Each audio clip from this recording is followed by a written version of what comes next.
Se repicó la inflación y Alberto le declaró la guerra, pero las medidas fueron bastante tímidas y la amenaza de que los precios se calienten todavía un poco más sigue estando. ¿Por qué? ¿Y qué se puede hacer para frenarla? Acá te cuento. Hola, buenas, ¿cómo están? Esto es un resumen de la semana de la economía argentina. Acá siempre pasan muchas cosas y alguien las tiene que explicar. Arrancó la guerra contra la inflación con un mensaje del comandante, pero el presidente anunció el avance bélico 3 días antes. Y las empresas remarcaron todos los precios, lógicamente. Las grandes multinacionales metieron subas de 10, 15, 18 y hasta 22% entre el discurso de Fernández del martes y el anuncio del viernes. ¿Por qué Alberto cometió un error tan evidente como avisar que va a tomar medidas para que todos se le puedan adelantar? Y probablemente se asustó cuando le avisaron del dato de la inflación de febrero que tiró el INDEC el martes. El 4,7% de inflación promedio y la suba de 7,5% en alimentos son números que no se esperaba nadie. Nadie que no tenga que hacer compras en el supermercado, claramente. El problema es que este dato de febrero todavía no contempla los efectos de la guerra en Ucrania en los precios. Como ya venimos hablando, la nueva situación geopolítica hizo que salten los precios internacionales del petróleo, soja, trigo, maíz y otros commodities. Y como acá en Argentina somos un jugador importante en el mercado de los productos agrícolas, los exportadores trasladan rápidamente todo a precios internos. La suba del trigo se traslada a la harina y de la harina a los panificados y fideos. Así tuvimos un salto en el precio del pan del 50% en solo 2 meses. Una locura. Algo parecido pasa con el maíz, que se usa como materia prima para la carne, el pollo, los huevos, todos alimentos que están subiendo una banda. Entonces, frente a esta situación bastante desesperante, bueno, desesperante para nosotros, porque los productores, los molinos, los exportadores están felices con las ganancias que no se esperaban. Frente a esta situación desesperante se anunció la guerra, pero la guerra de Alberto trajo más memes en la previa que medidas concretas que vayan a calmar un poco este panorama. Ojo, el anuncio fue grabado para que no vuelva a meter la pata. Parece que se viene otra mesa de acuerdo social, un refuerzo en los controles de precios y algunas medidas más que se van a ir anunciando. Nada muy innovador.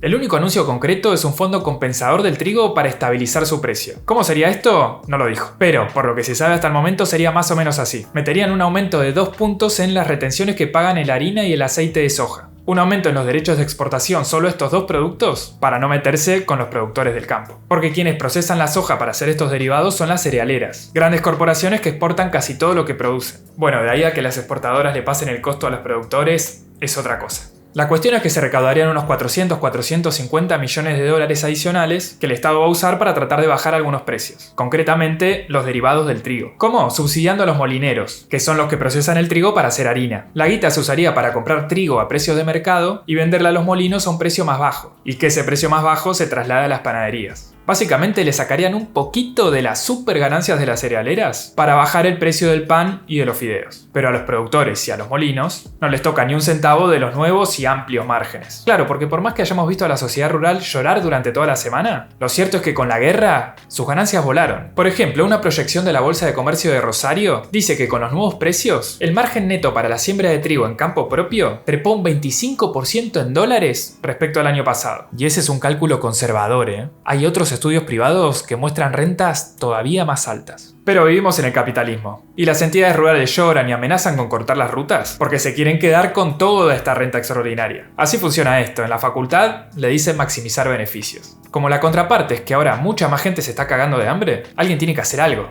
¿no? Y con alguien me refiero al gobierno, obviamente. Y con algo, a subir retenciones. ¿Por qué digo esto? Porque hay que tomar medidas urgentes y excepcionales para una situación urgente y excepcional. Lo que está en juego es que la inflación escale a otro nivel y la economía se complique todavía más. O sea, pasar de un 50% a un 60 o 70% de inflación anual y pasar de 40 a 50% de pobreza. Una catástrofe. Entonces, las retenciones son una herramienta que desacopla los precios internacionales de los locales, porque son un impuesto a las ventas al exterior. Simple. La alícuota se descuenta del precio que recibe el que vende afuera. Entonces, cuando vende adentro del país, también tiene que cobrar ese precio con descuento. Subir las retenciones sería aumentar el descuento que reciben los productores. O sea, bajar el precio que ellos reciben y que terminamos pagando nosotros. Lo cual hace caer sus ganancias. Por eso se ponen tan mal cuando se menciona el tema. Ahora, si es tan efectivo, ¿por qué el gobierno no lo hace? Porque, como es evidente y como venimos charlando acá, el gobierno está partido y bastante débil políticamente. Y tomar esta medida es enfrentarse contra el campo. Y para eso se necesita política.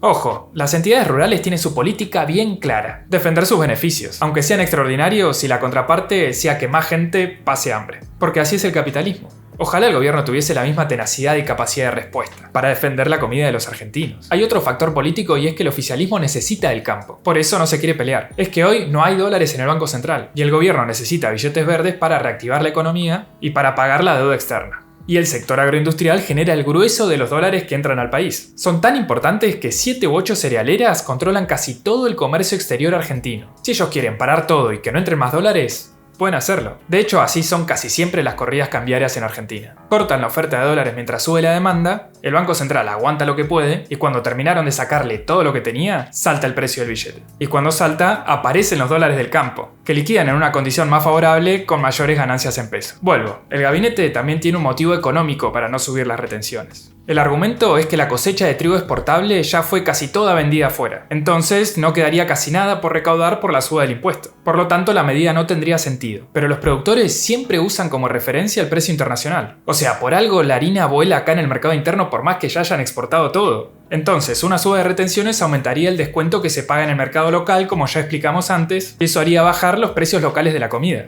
Pero para hacer esto hay que estar convencido, y evidentemente el gobierno no lo está. Bueno, esta discusión económica es otra de las que se suman a la interna oficialista. Igual hay algo que ya está claro. El gobierno tiene un plan económico, con medidas para bajar la inflación. Es el acuerdo que firmó con el FMI y está escrito en el Memorando de Políticas Económicas. La refinanciación de la deuda se terminó de aprobar el jueves en el Senado, pero el programa no lo quiso votar nadie. Igual, el gobierno ya dijo que lo hace propio. Ahí está escrito que va a bajar el déficit fiscal, va a ir hacia la emisión monetaria cero en 2024 y va a subir la tasa de interés. Este sería un programa para combatir la inflación en el mediano plazo. Sí, es bastante ortodoxo, pero ganaron la batalla de la inflación multicausal, ¿eh?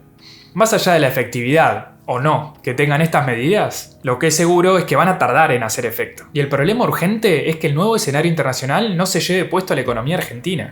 Y a mucha gente en el camino. Pero para eso hay que tomar decisiones fuertes y elegir. Si el shock de precios va a favorecer a los mismos de siempre, a costa del hambre de muchos, o empezar a tomar decisiones más firmes para cortar con 4 años seguidos de pérdida del poder adquisitivo. Que con la pauta del 45% para la suba de salarios de este 2022, parece que la caída va a durar un año más. Bueno, hasta acá llegamos. Que anden bien. Nos vemos la semana que viene con mejores noticias. Esperemos.